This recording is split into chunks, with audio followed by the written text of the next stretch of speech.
Fala, infernautas, tudo bem? Começando mais um Conexão do Terror com o Grupo do Medo agora invadindo Boca do Inferno. Fala aí, Rafa. Fala, Marcelo, beleza? Cara, o negócio tá que tá, né? As histórias cada vez mais aterrorizantes, assustadoras. A galera já vai deixando o like aí, né, no nosso vídeo, se inscrever nos canais e vai comentando também aqui, hashtag Grupo do Medo, o que tá achando de tudo isso, né? Sim, e tem que ser mesmo histórias assustadoras, né? Afinal, nós nos reunimos para contar isso, ou vamos fazer contos de fadas. Mas também não precisa tirar nosso sono, nem criar neurose em receber carta, né, galera? É, porque a última história foi... E à sua frente, um outro corpo, e em sua mão, um coração. Pois é, por falar em história assustadora, cara, a que eu tenho hoje aqui para os infernautas e os fãs do Conexão do Terror é uma que vai fazer todo mundo agradecer por estar em quarentena. Desejo mais pesadelos e muito sangue, será? Não é só questão de sangue, o pior de tudo é que ela é, além de ser assustadora, ela realmente aconteceu. Ah, vá! Quê? É sério isso? É da época que as pessoas podiam se aglomerar, podiam se reunir e, obviamente, tocar um no outro. Então eu preparo vocês, infernautas e fãs do Conexão do Terror, para o último abraço.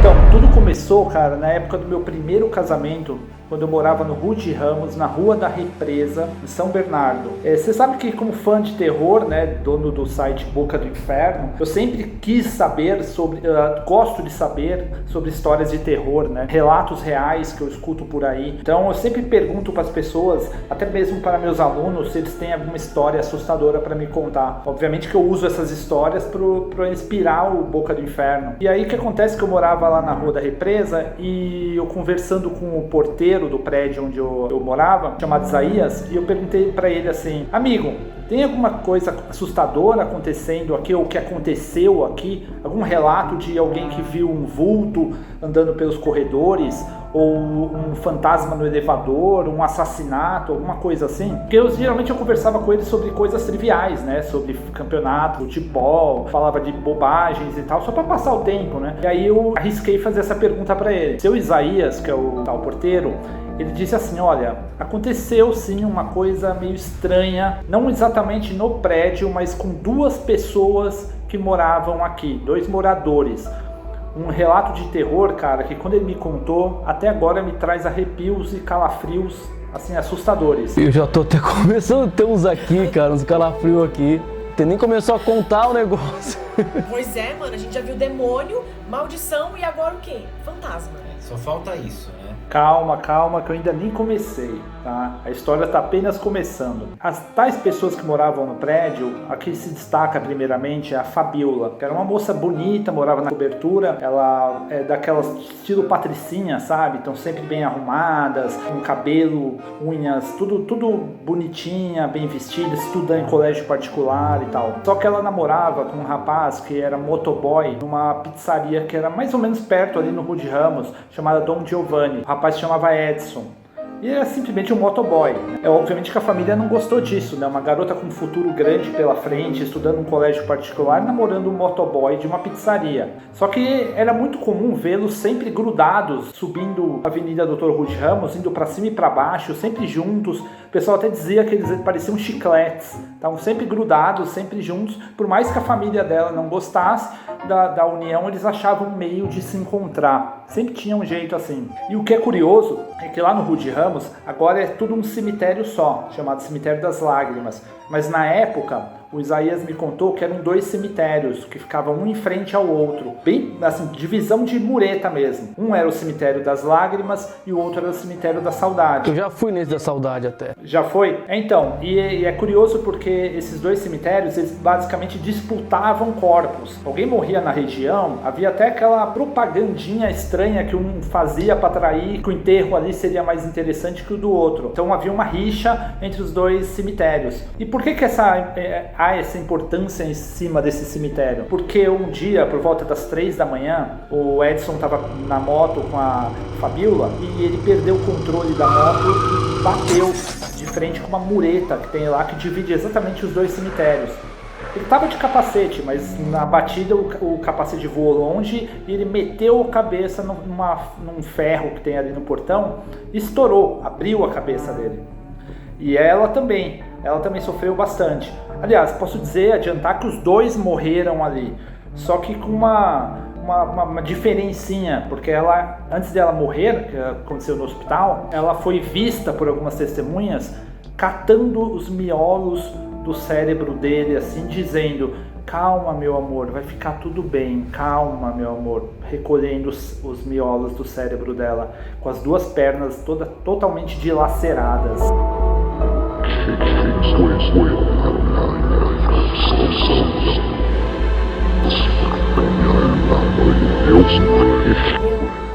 Cara, visualiza essa cena. É impossível não começar a tremer, ficar arrepiado. Meu, ele realmente prometeu arrepios, mas não imaginava que ia ser tão sinistro, apavorante. Calma, que ainda não cheguei na parte mais apavorante. Catar o miolo não é apavorante. Tem mais ainda. Tem mais. E essa cena, isso que ele descreveu pra mim, dela recolhendo o miolo, é só vamos dizer, o começo da história. Porque o que aconteceu foi que depois que os dois morreram, a família dela não quis enterrá-lo no mesmo cemitério do Edson, né? Porque já que havia aquela questão de eles não aprovarem o relacionamento, o Edson foi enterrado num cemitério, que foi o da Saudade, e a Fabiola foi no cemitério das Lágrimas. Ou seja, um casal que vivia sempre unido numa história de amor foram separados depois da morte. E o Isaías mesmo falava assim pra mim: se as pessoas não conseguem se separar em vida, como é que vão fazer isso em morte? E mesmo com a morte, eles resolveram separá-los. E aí criou-se uma lenda, né? Imagina você lá, eu ouvindo o Isaías contando pra mim, ele disse assim: cara, se você chegar e estiver subindo a própria Estrada das Lágrimas, passando pelos cemitérios, por volta das 3 horas da manhã, que foi quando aconteceu o acidente, muita gente diz que você tá andando, de repente você escuta um som de uma moto vindo assim muito acelerado, e recomenda-se que você não olhe para trás. Não olhe, de jeito nenhum que você olhe para trás, porque na verdade seria o Edson indo de moto atrás da Fabiola, procurando a Fabiola. E o pior ainda, se você por acaso resolver passar ali de moto sozinho às 3 horas da manhã, é capaz que você sinta o abraço de Fabiola por trás, tocando o seu corpo, na espera que você seja o Edson, que era o namorado dela. Caramba, que negócio sinistro, né? As pessoas relatam isso, alguém já relatou? Será que sentiu alguma coisa desse tipo? Então, como eu disse no começo, 2 moradores chamam a atenção lá do prédio.